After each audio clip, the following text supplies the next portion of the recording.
What is good with y'all, man? Welcome back to the channel for another fire ass video.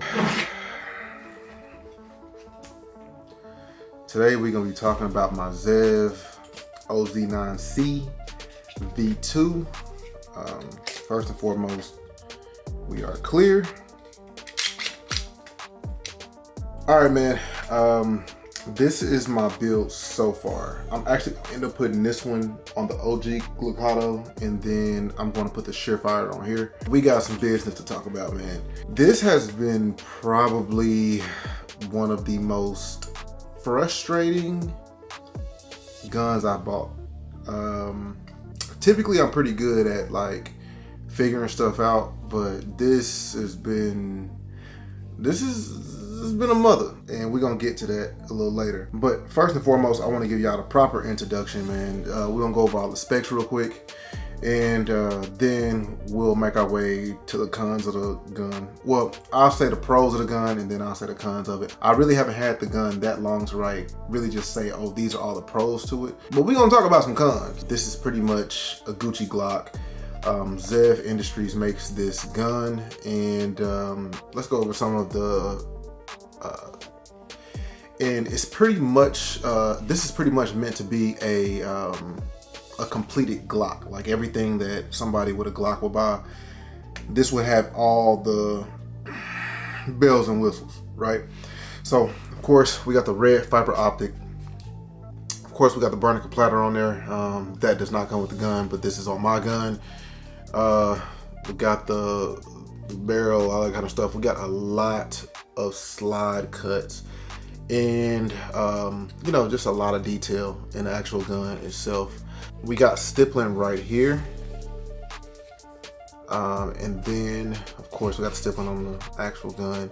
We got a flat face trigger, you know, nice rolling trigger. And what a rolling trigger basically is you really don't feel a wall like that. I feel like this will be really good for competition shooting. And I'm gonna see. I like that definite wall when I'm carrying concealed. But I feel like this is gonna be a real good competition trigger. Supposedly I can put an SRO on here and I won't even have to buy aftermarket sights because it'll already be able to co-witness. So I'm looking forward to that. We also have it comes with an integrated already beaver tail, so you ain't got to worry about that slide bite. 1911 grip angle, right? Dope. Compared to the kind of, you know, bumpy Glock. I mean, it ain't really that big of a difference, you tell me. So we have the undercuts. We got the undercuts, right? Of course, it comes with a pick rail. I gotta find the right attachment for this light. But again, this is gonna go on that because that's gonna be my EDC. Also nice undercut under the trigger guard, you know, makes it, you know, comfortable. I'll say makes it real comfortable. I like the mag release. It's not in the way, but it's easy to find.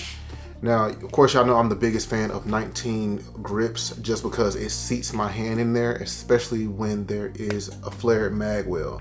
This is ZEV's flared mag well. Y'all see like the little 2 on there, so comes stock with it. Love that. Oh, comes with 2 Pro Mags. Wasn't too happy about that, but I will say I have not had any issues out of the Pro Mags. I, you know, strictly use those for range. This is a range gun, not a personal defense weapon or anything like that. So, you know, it's more than enough. Right now I got a Glock mag in there with a ZEV base plate, a +5 ZEV base plate. So that's working out for me. This also has a pure tungsten guide rod. So y'all already know how that goes. With the 15-pound recoil spring, we got a 13-pound on the way. So just know that. Now, one thing I'll say I like about this gun is I love the modularity of it. Y'all can go do your own research on how modular it is, but it really only has 1 pin holding it together. You punch that pin out, you're able to take, it's kind of like the SIG's FCU, you're able to take this trigger housing, trigger group, whatever, and drop it into a longer frame, or you're able to, you know, go and grab a 17 slide and put it on here as well. So I mean, if you ever want to switch it up, you can do that. Turn it into a 19X if I really wanted to, but I don't want to.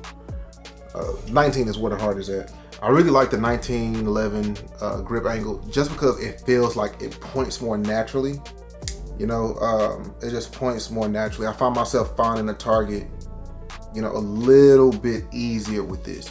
So I will say that. And this is a very comfortable gun. Like, even if you look, like, it got like little indentions in it and stuff like that. So it's a very comfortable gun to shoot. So that's one of my favorite things about this gun. So let's talk about the cons. One thing I noticed about this gun is it has a lot of sharp edges.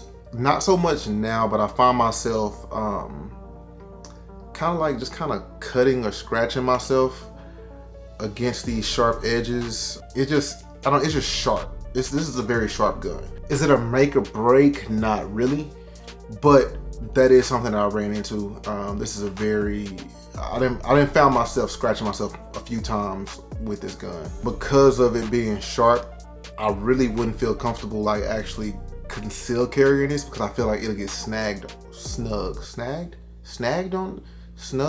It'll get snug on something. Yeah, let's go with that. And you know, when seconds count, you can't be like, oh, hold on a second, got caught on my shirt. The biggest thing I'm definitely going to have to say is the failure to feeds, right? Failure to feeds have been pretty much one of like my biggest hangups with this gun. I'm gonna show y'all some clips right now as I'm talking, but I want to walk y'all through what I'm going through. So I've noticed with certain ammo, this gun won't feed right. It won't feed right at all, right? And it's not necessarily so basically, I always buy 1,000 rounds. I buy 1,000 rounds of MagTech. That's the ammo that I go for. I try to, you know, sit on that for a minute. But recently, MagTech changed something about their ammo. I used to get gold bullets, like they used to be all gold. Now they're not. I'm not for sure if they, well, I'm not gonna even say I'm not for sure. I know they didn't change the recipe for sure, because that's one thing I noticed about the bullets. They was all gold, they've been all gold, and now they're like, oh, got one right here.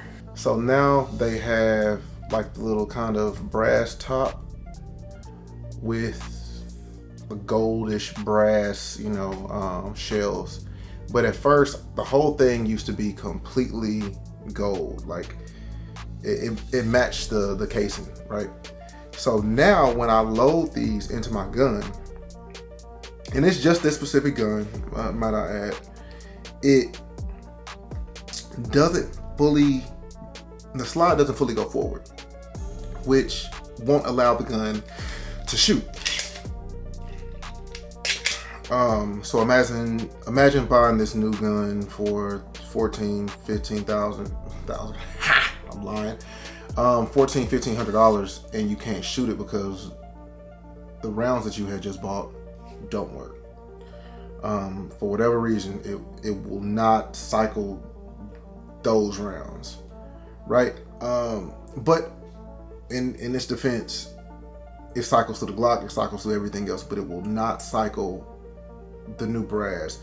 And at first I thought that it was, well, I'll say this, you know, you go and try to figure out what's going on, you go start looking up, you know, issues with the gun, and everybody says it's the extractor, change the extractor. So what do? Change the extractor.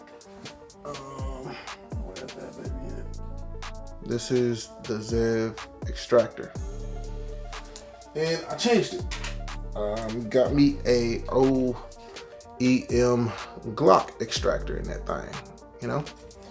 And I was like, bet, okay, cool. I shouldn't have a problem no more. I can use whatever I want to. Still didn't work. But again, it's just with this ammo. And I want to give y'all a live example. So, well, I just showed y'all that because I was at the range. So I'm not gonna put this in my gun. But this is Blazer. Can y'all see that? This is Blazer. Too close, not close enough. This is Blazer 9mm. Take this. Don't try this at home, kids. We're gonna load the Blazer in here. This bad boy is ready to go, right? Now shoot, we're empty. Blazer, good. This is a snap cap.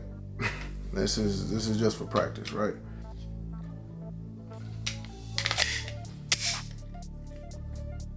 Okay, now since this is dummy round, I'm gonna pull the trigger.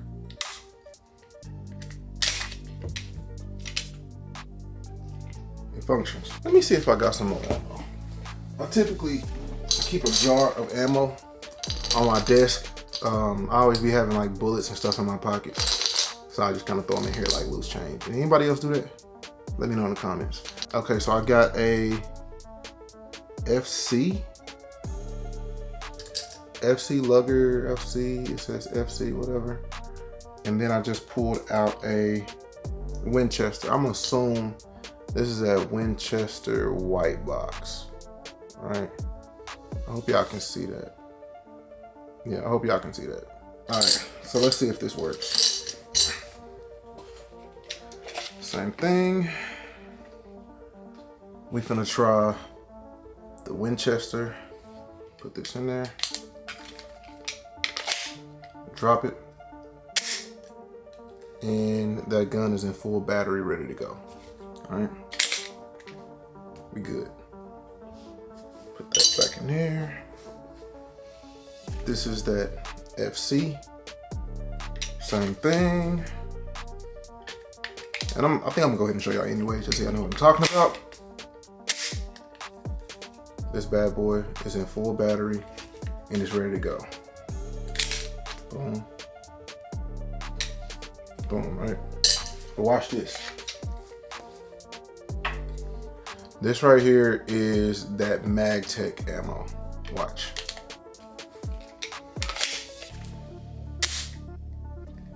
See that? That is not in full battery. And then when you try to, look at this. Then when you try to take it out,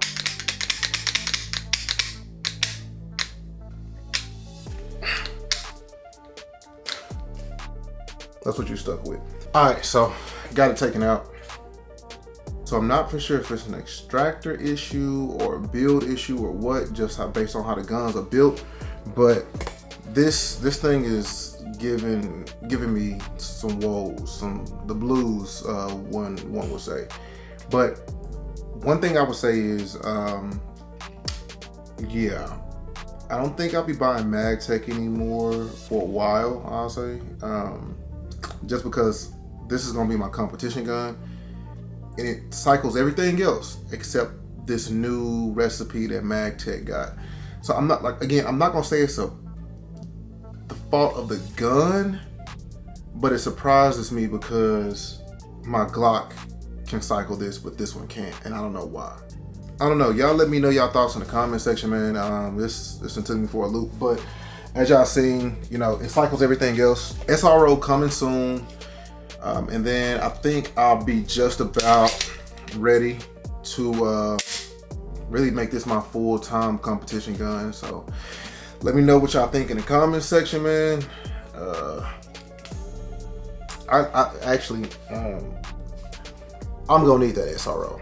I'm gonna go ahead and cop the SRO for this, because I think that would complete this build. Y'all let me know what y'all think in the comment section. If y'all got any advice, let me know in the comment section below.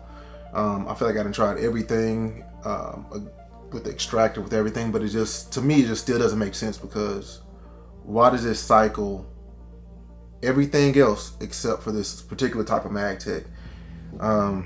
Yeah, don't know, but I've already shot up the other 1,000 rounds, so I'm gonna re-up, but I doubt that I'm gonna be going back with MagTech. So make sure y'all hit that like button, man. We are on our way to 200K. I think my goal probably gonna be to get to like 150 by the end of the year. That's some serious grind time, man. So I'm gonna need y'all to smash that like button. Make sure y'all dropping comments in it so it can boost the engagement for the algorithm. Shout out to all my people that comment for the algorithm in the comment section. I fuck with y'all. You feel me? So let's go ahead and get it, man. We finna run this all the way up. And shout out to GHG Hustle, bro. Bro just hit 1 million subscribers. Make sure y'all go and check out his last video and show him some love under that. Y'all make sure that y'all stay dangerous out there. Until next time.